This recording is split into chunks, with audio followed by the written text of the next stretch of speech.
السلام عليكم ورحمة الله وبركاته أمة جالة موفقة بجمتوتا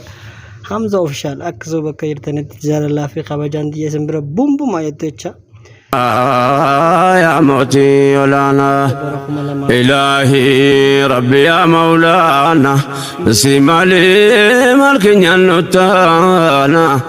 ندابي قادي سيمانا يا موتي ولانا كسمتي مسلمون إثيوبيا غيس جران حالا خنان بريتشاني أمانتا إسلام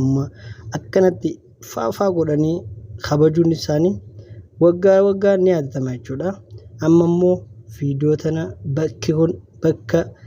وانا إسان اتنين سلاتم سانو سنتاني بكما نانو استيديما جساني يجودا ونما فيديو أرغايرتم كن استيديمي غرا تقرم بسادة تيدا أكنا تيغا شاشا وقودان خانتاوتا سانيفو أسومان ونني سنجج بربادي حالا خنان أكنتي ميداغا ورّي بكبرا بيوتا برا تتيساني حالا كمين حالا مالفكاتون دبرساني حالا كميتي توبيا كيستي أمانتان كين يكون أكميتي دربا يرو إيديستي يرو مكانس كان جتن كافي أكسن تنتاني سننجا خونو أكنت فافا جدي كان دربوتا يجودا سناف ورّي يوتيوب خناف حاريا تاتن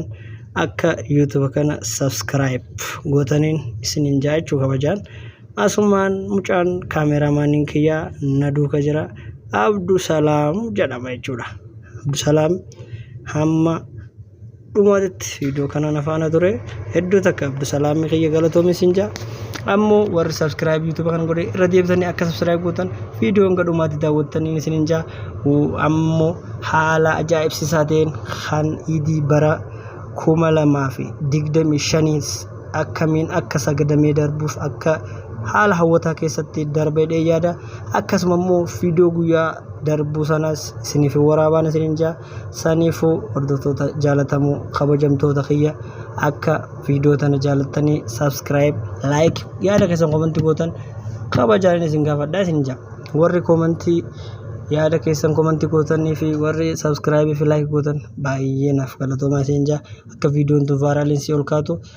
like gochuun dagatinaa isin jaa hamma dhumaatitti nu faana tura saniif bakki kun ambaasaadar achi fi lafiitii kun kan mul'atu fooqeen dheeraan kun ambaasaadar nigdi baankii Itoophiyaa jechuudha gara oliittiin kan mul'atu kun immoo akkasuma Xuqur Ambassaa asiin immoo kanatti gadoon achi gara Piyaassaadha amma immoo viidiyoo kana as bakki kun yeroo iidii waan ta'eef namni kan suuraa